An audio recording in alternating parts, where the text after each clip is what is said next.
De vous les présenter, les Wallace Collection Daydream à 13h47. On retrouve la rubrique La chronique automobile de Viva Plus. Bon jeudi sur Viva Plus. Le jeudi, rendez-vous avec Marc Lebrun du magazine en ligne Autopresse. Marc, bonjour. Bonjour Jocelyne. Une petite frustration dans votre chef? En fait, j'avais envisagé de consacrer cette chronique en brossant un bref aperçu des principales nouveautés du salon automobile de Genève, mais j'ai appris sa suppression en raison du coronavirus. Le salon n'aura pas lieu. Toutefois, vous allez quand même nous réserver une chronique. Oui, j'ai un petit peu fâché sur la Citroën Ami. C'est en fait un petit cube 100% électrique sur 4 roues pour 2 personnes qui affiche moins de 500 kg sur la balance. Et vous êtes fâché pourquoi? C'était d'abord un concept en 2019 qui a été présenté à Genève justement, sous le nom de Ami One Concept.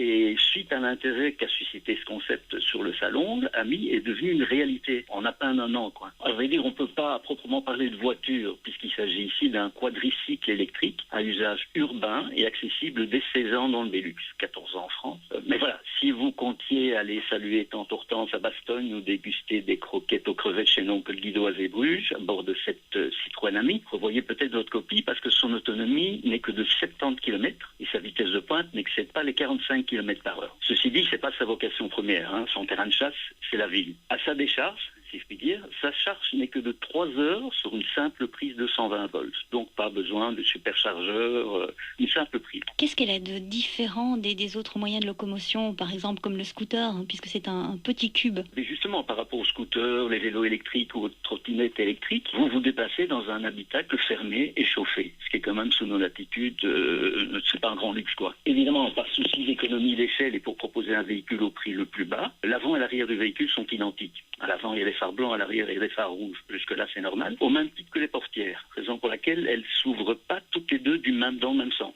Il y a non plus pas de coffre accessible de l'extérieur, puisqu'il se situe, lui, devant les pieds du passager. Donc c'est une valise de cabine à peu près cette taille-là. Il faut s'adapter, effectivement. Il faut s'adapter. Enfin, il faut dire aussi que l'autre spécificité de cette voiture, c'est que, enfin, je dis voiture Citroën Ami, est que le toit panoramique est de série. Et les vitres latérales basculent vers le haut. Un petit peu comme la 2 chevaux. Enfin, tout à fait comme la 2 chevaux même à l'époque. C'est un peu vintage? Oui, c'est un clin d'œil à une valeur sûre de Citroën. Alors, pour ce qui est des commandes, l'ouverture est prévue pour la fin de ce mois en France, suivi quelques mois plus tard par l'Espagne, l'Italie, la Belgique, le Portugal et enfin l'Allemagne. Ah oui, j'avais oublié de vous parler de son prix. En fait, cette Citroën Ami se veut accessible à tout moment grâce à des offres pensées pour répondre à chaque besoin, qu'il soit ponctuel ou régulier, d'une minute à un an ou plus, allant de l'autopartage à l'achat en passant par la location. Mais si vous voulez l'acquérir, elle sera vôtre contre la modique somme de 6 900 €, ce qui franchement n'est pas fort cher. C'est donc la démocratisation de la mobilité électrique serait-elle en marche. 6 900 €, il est vrai que c'est pas très cher, mais vous ne l'achèterez pas pour faire des courses. Oui, et encore, on ne peut pas faire de grosses courses. Faire des petites courses pour se déplacer, pour le belge moyen qui fait ses 15 km par jour, je dis oui, parce qu'elle se recharge rapidement, sans investissement. Mais ça, elle est mignonne, hein, c'est un petit cube.